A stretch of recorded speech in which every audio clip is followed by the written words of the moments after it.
Friends welcome. ये video बहुत important video होने वाला है क्योंकि हम इसमें डिस्कस करने वाले हैं कॉमन मिस्टेक्स के बारे में।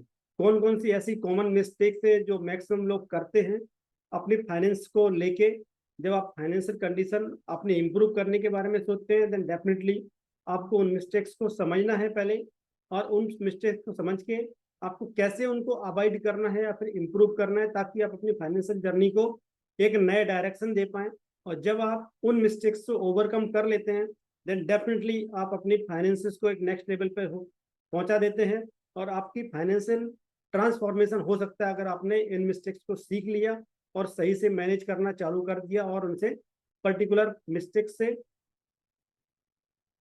उन पर्टिकुलर मिस्टेक्स को आपको कैसे अवॉइड करना है उसके बारे में भी हम डिस्कस करेंगे।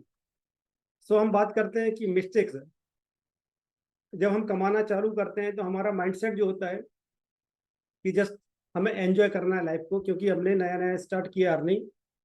बिकॉज हमें सिखाया नहीं जाता है कभी भी कि हमारे पास पैसा है तो हमें कैसे उसको मैनेज करना है, कैसे उसको इन्वेस्ट करना है, कैसे ग्रो करना है।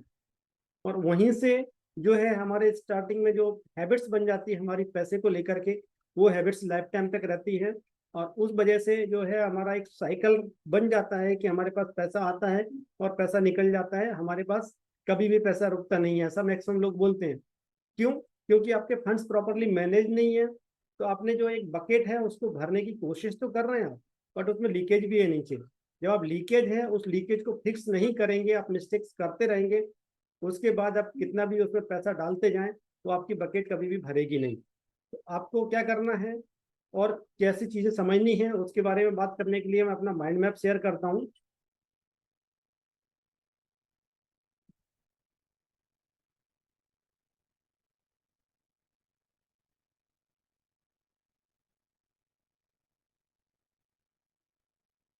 सबसे पहली और इम्पोर्टेंट चीज है जो उसके बारे में बात करेंगे, lake of financial knowledge. Yes, जैसा मैंने बोला कि हमें सिखाया नहीं जाता कॉलेज टाइम में, स्कूल्स में कभी भी, कि हमें अपने फंड्स को कैसे मैनेज करना है। सिर्फ एक ही चीज सिखाई जाती है कि अच्छे से पढ़ाई करो, नौकरी लग जाएगी आपकी और वहां से आपको पैसा कमाना चालू कर दोगी। बट उस पैसे को कैसे मैनेज करना है, कैसे खर्च करना है, कैसे इन्वेस्ट करना, वो कभी भी नहीं सिखाया जाता है। डेफिनेटली आपने इस कोर्स को सब्सक्राइब किया है, इट मीन्स आपने ये पहला वाला चैलेंज जो है ओवरकम कर लिया है, इस मिस्टेक्स को आपने खत्म कर दिया है। बिकॉज आप सीखना चाहते हैं फाइनेंस को और अपनी एजुकेशन को इम्प्रूव करना चाहते हैं। उसके लिए आपको नई नई बुक्स भी पढ़ सकते हैं, आप कोर्सेज को सब्सक्राइब कर सकते हैं, या फिर यूट्यूब पे भी बहुत सारी नॉलेज मिलती है बट स्ट्रक्चर नॉलेज नहीं मिलती है। तो आपने एक कोर्स लिया है देन डेफिनेटली आप पहली मिस्टेक्स को ओवरकम कर चुके हैं। देन नेक्स्ट मिस्टेक जो आती है that is failure to budget effectively. Yes, हमें बजटिंग नहीं सिखाई जाती है। हमारे पास पैसा आता है, हम क्या करते हैं, सिर्फ खर्च करने का प्लान करते हैं कि मुझे ये चीज खरीदनी है, इतने पैसे की आएगी, इसके बाद ये खरीदना है, यहाँ घूमने जाना है, इस तरह की प्लानिंग होती है। बट प्रॉपर बजटिंग क्या होती है उसको समझने के लिए बेस्ट जो है टी हार्वेकर द्वारा दिया हुआ 6 जार सिस्टम है। 6 जार सिस्टम क्या होता है, उसमें हम कैसे अपने बजटिंग करते हैं वो मैं ब्रीफ में बताऊंगा। बिकॉज एक सेपरेट में आपको 30 मिनट का कोर्स देने वाला हूँ फ्री में, जिसमें आपको प्रॉपर बजटिंग सिखाया जाएगा। बट इनिशियली आपको बजटिंग करने के लिए आपका जो भी मंथली इनकम है उसको डे वन जिस दिन आपके पास इनकम आती है आपको 55% एक नेसेसिटी अकाउंट में डाल देना है। 10% फिक्स है आपको लॉन्ग टर्म सेविंग के लिए डालना है। लॉन्ग टर्म में आपको कोई बड़े गैजेट्स खरीदने हैं, आपको कोई कार परचेज करनी है, घर का प्लान करना है, तो ये पैसा जो होगा आपका लॉन्ग टर्म में हाई टिकट परचेज के लिए हेल्पफुल रहेगा। देन नेक्स्ट 10% जो जाता है वो जाता है फाइनेंशियल फ्रीडम अकाउंट में। भाई फाइनेंशियल फ्रीडम अकाउंट एक तरह से आप समझिए आपका रिटायरमेंट अकाउंट है। जब आप अर्निंग चालू करते हैं तो आपको उसी टाइम से आपको इन्वेस्टमेंट स्टार्ट कर देनी है। तो फाइनेंशियल फ्रीडम अकाउंट आपका इन्वेस्टमेंट करेंगे और वहां से जो अर्निंग आएगी, आपको प्रॉफिट आएगा, वो भी आपको री इन्वेस्ट करना है। इस तरह से over the period of time आपके पास इतना पैसा इकट्ठा हो जाएगा कि आपको रिटायरमेंट के बारे में चिंता करने की जरूरत नहीं बचेगी। देन नेक्स्ट 10% जो आपको डेडिकेट करना है that will be for learning. Learning is earning ऐसा बोला जाता है। सो आप लर्न करना बंद कर देते हैं देन आप ग्रो करना बंद कर जाते हैं। ग्रो, आप प्रोफेशनली ग्रो नहीं करेंगे तो आपकी इनकम भी ग्रो नहीं होगी। तो आपको प्रोफेशनली ग्रो करना है, अपनी अर्निंग को बढ़ाना है, देन डेफिनेटली आपको लर्निंग को कंटिन्यू रखना पड़ेगा। यूजुअली हमें ये सिखाया जाता है कि कॉलेज में हमने पढ़ाई कर ली, उसके बाद हमारी लर्निंग स्टॉप कर देते हैं लोग। मैंने भी वही किया, स्टार्टिंग के 5-7 साल मैंने कुछ भी नहीं सीखा, जो कॉलेज में पढ़ के आया था वहीं से जॉब लग गई थी और उसके बाद मैंने कुछ भी पढ़ाई नहीं की। बट जब मुझे एहसास हुआ कि मेरा जो ग्रोथ है वो स्टक है, देन मैंने लर्निंग चालू किया और मैं अच्छा अर्न भी कर पा रहा हूँ और मैं लोगों को सिखा भी पा रहा हूँ कैसे वो अपने फाइनेंसेस को मैनेज भी कर पाएंगे। एंजॉयमेंट, लाइफ में एंजॉयमेंट बहुत जरूरी है। फैमिली को टाइम देना चाहिए, आपको बढ़िया बढ़िया जगह घूमना चाहिए। एंजॉयमेंट की डेफिनेशन हर किसी के लिए अलग अलग हो सकती है। तो आपके जो भी एंजॉयमेंट की डेफिनेशन है उसके लिए आप 10% डेडिकेट कीजिए। लाइक आपको आउटिंग अच्छी लगती है, फैमिली के साथ घूमना अच्छा लगता है, आपको मूवीज देखना अच्छा लगता है, आपको नई नई लोकेशंस एक्सप्लोर करना अच्छा लगता है, आपको नए नए गैजेट्स खरीदना अच्छा लगता है, उन सब चीज़ों के लिए जो भी आपके ब्रांडेड शूज पहनने हैं, आपको ब्रांडेड कपड़े पहनने हैं, सब चीज़ों के लिए जो भी पैसा होगा आपके इस 10% अकाउंट से ही जाएगा। इससे ज़्यादा आपको इन्वेस्ट और खर्च नहीं करना है। देन ऐसा बोला जाता है कि ऐसा बोला जाता है कि हमें यूनिवर्स कुछ नहीं देता है, जो हम यूनिवर्स को देते हैं it gives back to us. So हम यूनिवर्स को देने के लिए क्या करेंगे, जो उनको एक्चुअल में रिक्वायरमेंट है उनको सपोर्ट करेंगे। 5% हम चैरिटी के लिए रखेंगे। चैरिटी आपकी चॉइस के अकॉर्डिंग हो सकती है। किसी के लिए चैरिटी हो सकता है कि एनिमल्स के वेलफेयर के लिए हो सकता है, किसी के लिए ह्यूमन वेलफेयर के लिए जिनको एक्चुअल में रिक्वायरमेंट है उनके सपोर्ट के लिए हो सकता है, किसी को मंदिर में डोनेट करना अच्छा लगता है, किसी को हो सकता है कि बच्चों को एजुकेशन के लिए सपोर्ट करना अच्छा लगता है। तो आपकी डेफिनेशन अलग हो सकती है, बट आपको मिनिमम 5% डेडिकेट करना है चैरिटी के लिए। आप जब इस तरह से अपने फंड्स को मैनेज करेंगे देन डेफिनेटली ये सिस्टम जब आपने एक बार बना दिया और उसको फॉलो करना चालू कर दिया, मैं गारंटी के साथ बोलता हूँ विद इन 6 मंथ आपकी फाइनेंशियल कंडीशन इंप्रूव हो जाएगी। तो आपको बजटिंग करनी है प्रॉपर। देन नेक्स्ट जो आता है हमारा mistake, not having emergency fund. Next mistake जो आती है हमारी, नॉट हैविंग इमरजेंसी फंड। लोग इमरजेंसी फंड नहीं रखते हैं। अभी कोविड के टाइम में मैक्सिमम लोगों ने ये फेस किया कि उनके पास इमरजेंसी फंड्स नहीं थे, जो और उनकी जॉब चली गई या फिर जॉब से कंपनी ने पेमेंट नहीं किया, कंपनी ने टाइम से पेमेंट नहीं किया या फिर उनको पेमेंट होल्ड कर दिया बिकॉज लोग अपनी ड्यूटी नहीं कर पा रहे थे। उस केस में जिनके पास इमरजेंसी फंड नहीं था, सेव अमाउंट नहीं थी, उन्होंने बहुत ट्रबल फेस किया।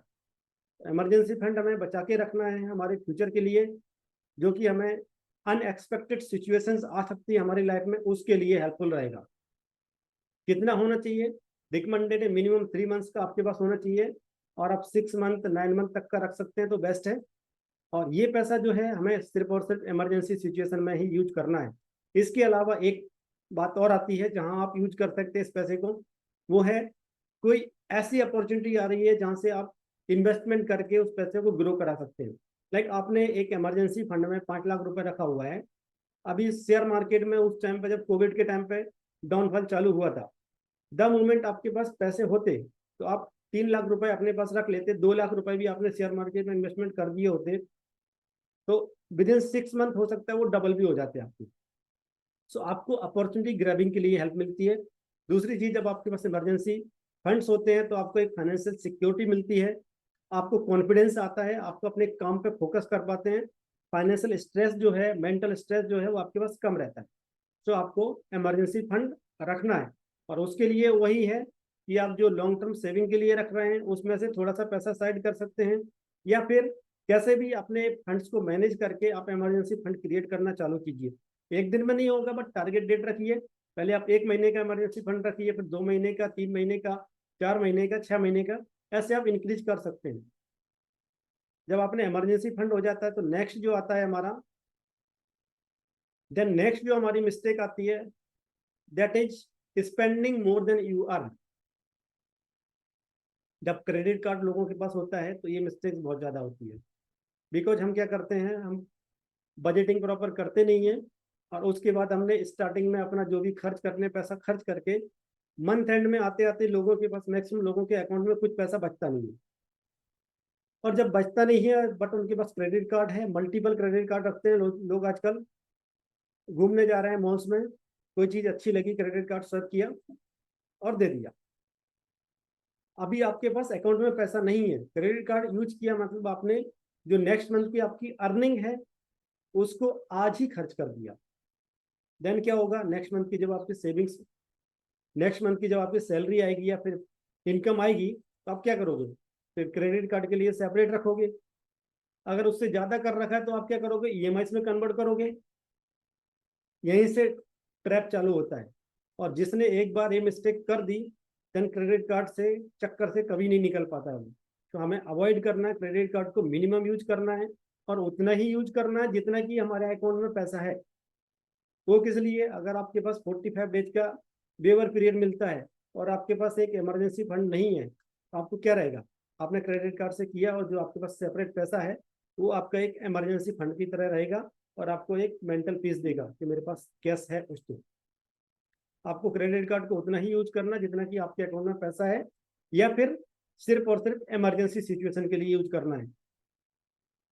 क्रेडिट कार्ड को ऐसे यूज ना करें कि आप सिर्फ शॉप के लिए, घूमने फिरने के लिए, शॉपिंग के लिए यूज करेंगे, तो डेफिनेटली आप इस ट्रैप से बाहर नहीं निकल पाएंगे। क्रेडिट कार्ड बहुत अच्छी चीज है अगर आप अच्छे से यूज करते हैं, बट अगर आपने प्रॉपर वे में समझ के यूज नहीं किया, देन डेफिनेटली क्रेडिट कार्ड आपको बहुत ज्यादा परेशान कर सकता है। बिकॉज आपने क्रेडिट कार्ड को एक बार पेमेंट नहीं किया तो वो आपके पास 35%, 40%, 45% तक इंटरेस्ट चार्ज करते हैं। वो बर्डन आप कभी भी झेल नहीं पाएंगे। इसलिए क्रेडिट कार्ड को मिनिमाइज कर दीजिए, बंद कर दीजिए, सिर्फ और सिर्फ इमरजेंसी केस में रखिए आपके पास, बट इमरजेंसी सिचुएशन के लिए। देन नेक्स्ट मिस्टेक जो आती है, availing debt unnecessarily.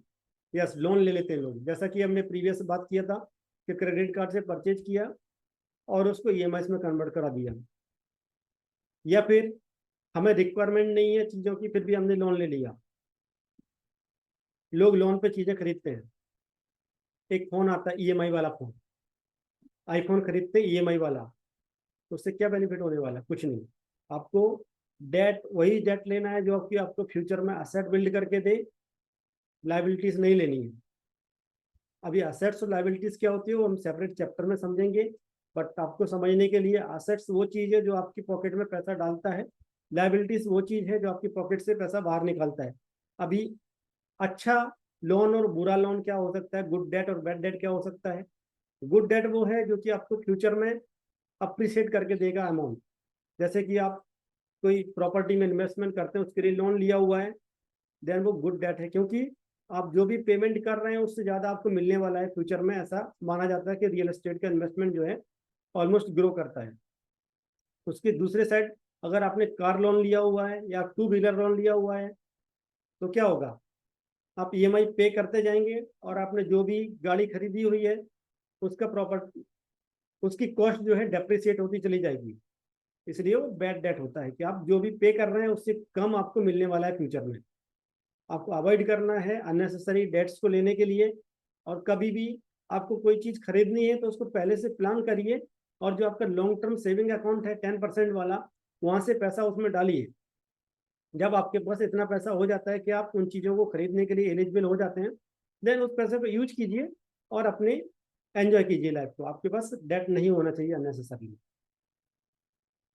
Insurance needs, yes, overlook करते हैं इंश्योरेंस के नीड्स को। लोग क्या बोलते हैं कि मुझे क्या जरूरत है, या फिर दूसरा क्या होता है, मैक्सिमम लोग क्या करते हैं कि इंश्योरेंस के नाम पे एक यूलिप प्लान ले लेते हैं, एलआईसी का प्लान ले लेते हैं। That is not insurance. Insurance बोले तो term insurance, life insurance total होना चाहिए आपके पास। Term insurance in the form of life insurance आपके पास अगर है कोई, या लेना है आपको, तो सिर्फ और सिर्फ टर्म इंश्योरेंस लेना है, और वो भी 10 to 15 times of your annual income. Like किसी की एनुअल इनकम 10 लाख रुपए है, तो मिनिमम 1 करोड़ का और 1.5 करोड़ तक का उसको टर्म इंश्योरेंस लेना चाहिए। नेक्स्ट चीज जो आती है इंश्योरेंस के लिए, हेल्थ इंश्योरेंस। मैक्सिमम लोग क्या सोचते हैं कि अगर मेरे एम्प्लॉयर ने कवर किया हेल्थ में, देन मैं हेल्थ इंश्योरेंस नहीं लूंगा। ये एक बड़ी मिस्टेक होती है। कई बार ऐसा होता है कि आपकी जॉब चली जाती है और उसके बाद नेक्स्ट डे आपके पास कोई ऐसी मेडिकल इमरजेंसी आ गई, आपको हॉस्पिटलाइज होना पड़ा, तो उस केस में आपके पास इंश्योरेंस नहीं है, आपकी फैमिली के पास हेल्थ इंश्योरेंस नहीं है, देन आप अपना जो सेव्ड अमाउंट है, आपकी इन्वेस्टमेंट है, उसको डिसकंटिन्यू करते हो और उसके बाद अपना मेडिकल बिल पे करते हो। इसलिए आपको सेपरेट हेल्थ इंश्योरेंस भी ले लेना है। अपने लिए, आपकी फैमिली के लिए। बहुत ज़्यादा कॉस्ट नहीं पड़ता, 1000-2000 रुपये महीने से स्टार्ट हो जाता है, बट आपको फ्यूचर में एक अलग टाइप की फीलिंग देगा, आपको हेल्प करेगा, फ्यूचर में एक बड़ी सेविंग करके देगा आपको। तो आपको इंश्योरेंस नीड्स को समझना है। इसके अलावा जो भी आपके पास मेजर एसेट्स हैं उनका इंश्योरेंस भी करना है। जैसे कि 4 व्हीलर इंश्योरेंस गवर्नमेंट ने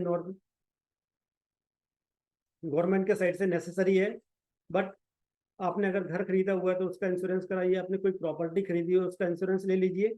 आप जब अपने हर चीज को इंश्योर करके रखेंगे देन डेफिनेटली आपके पास एक बर्डन रहेगा मंथली आपको पेमेंट करने का या फिर एनुअली।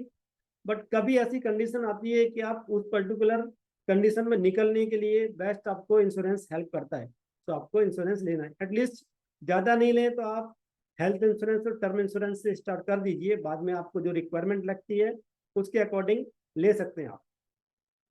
नेक्स्ट मिस्टेक जो आती है रिटायरमेंट प्लानिंग। हम रिटायरमेंट प्लानिंग तो करते ही नहीं है, क्योंकि हमें सिखाया नहीं गया है। हम सिर्फ बाकी चीज़ें करते हैं, हम बजटिंग नहीं करते हैं, हमारे गोल्स नहीं होते हमें पता। हम सोचते हैं अभी रिटायरमेंट प्लानिंग करके क्या होगा, अभी तो बहुत टाइम है मेरे लिए। बट ये मिस्टेक बहुत बड़ी मिस्टेक होती है, बिकॉज रिटायरमेंट ऐसा गोल है जिसमें आप 60 ईयर तक जॉब कर रहे हैं या फिर अर्निंग कर रहे हैं, उसके बाद लाइफ एक्सपेक्टेंसी जो है 75 ईयर्स तक हो गई लोगों की। तो 60 ईयर्स के बाद का जो टाइम है 15 साल का, 15 साल का टाइम बहुत ज़्यादा टाइम होता है। उस टाइम पे अगर आपके पास अर्निंग नहीं है या फिर कुछ और इन्वेस्टमेंट नहीं है, आपने प्रॉपर प्लान नहीं किया है, देन वो 15 साल की लाइफ को आप कैसे जीने वाले हो? दूसरों के ऊपर डिपेंडेंट रहोगे। कितने लोग हैं आप लोगों में से जो कि अपने पेरेंट्स को केयर कर पा रहे हैं, उनको सपोर्ट दे पा रहे हैं? अगर हमारी जनरेशन नहीं दे रही है तो हम नेक्स्ट जनरेशन से कैसे एक्सपेक्ट कर सकते हैं कि हमें सपोर्ट करेगी फाइनेंशियली? इसलिए हमें हमारा रिटायरमेंट डे फर्स्ट से स्टार्ट कर देना चाहिए प्लानिंग करना। तो उसके लिए वही फाइनेंशियल फ्रीडम अकाउंट जो हमने बात किया वो बेस्ट है, उसको आप प्रॉपरली इन्वेस्ट करें और एक डिसिप्लिन और डेडिकेशन के साथ आपको इन्वेस्टमेंट करना है कि उस इन्वेस्टमेंट को आपको किसी भी केस में डिसकंटिन्यू नहीं करना है, क्योंकि आपके पास इमरजेंसी फंड सेपरेट होगा, फ्यूचर इन्वेस्टमेंट के लिए आपके पास सेपरेट फंड्स होंगे। तो आपने जब बजटिंग प्रॉपर कर लेंगे तो ये भी चीज़ आ जाएगी। और रिटायरमेंट के लिए आप जितना जल्दी स्टार्ट करेंगे इन्वेस्टमेंट करना, उतना कंपाउंडिंग इफेक्ट का बेनिफिट मिलते हुए आपका अच्छा कॉर्पस इकट्ठा हो जाएगा ड्यूरिंग आपके रिटायरमेंट। देन नेक्स्ट मिस्टेक जो आती है that is not setting financial goals. Yes, financial goals नहीं होते हमारे पास। मेजर गोल जो है हमारे लिए क्या होते हैं फाइनेंशियल गोल में? हमें घर खरीदना है, एक गाड़ी खरीदनी है, उसके बाद के गोल्स नहीं होते। रिटायरमेंट प्लानिंग एक गोल होता है, आपकी किड्स की एजुकेशन के लिए होता है, आपके बच्चों की मैरिज के लिए होता है, आपको कहीं घूमने जाना है उसके लिए सेपरेट आपके पास प्लान होना चाहिए, गोल होना चाहिए। और गोल्स जो होने चाहिए उसके लिए आपको सेपरेट इन्वेस्टमेंट करना है। उन गोल्स के लिए हर महीने आपको कुछ ना कुछ बचाना है, ताकि आपके पास गोल जो है सेट रहेंगे। सिर्फ गोल सेट करने से कुछ नहीं होता है, आपको उन गोल्स को अचीव करने के लिए क्या क्या एक्शंस लेने हैं। और गोल मस्ट बी स्मार्ट।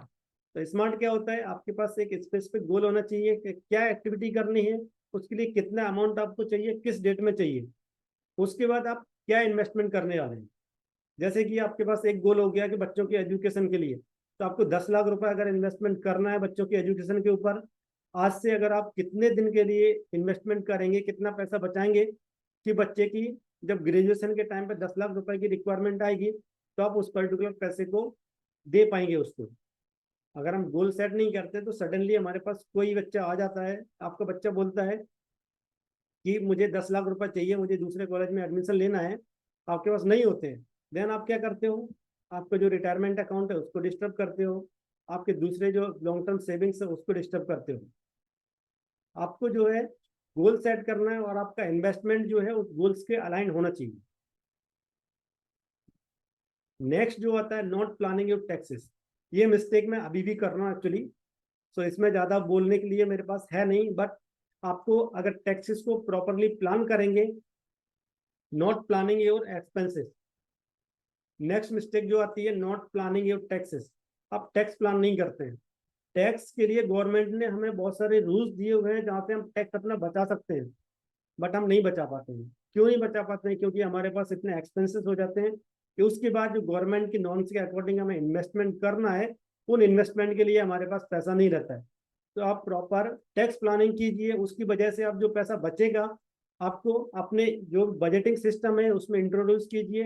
वहां से आपको एक हेल्प मिलेगी कि आपके जो गोल्स रहेंगे फाइनेंशियल गोल्स, उसको आप टाइमली अचीव कर पाएंगे या फिर आप बड़े गोल सेट कर पाएंगे। जैसे कि कुछ लोग होते हैं जो 2 लाख रुपए, 3 लाख, 4 लाख, 5 लाख तक टैक्स दे देते हैं जॉब में होने के बावजूद।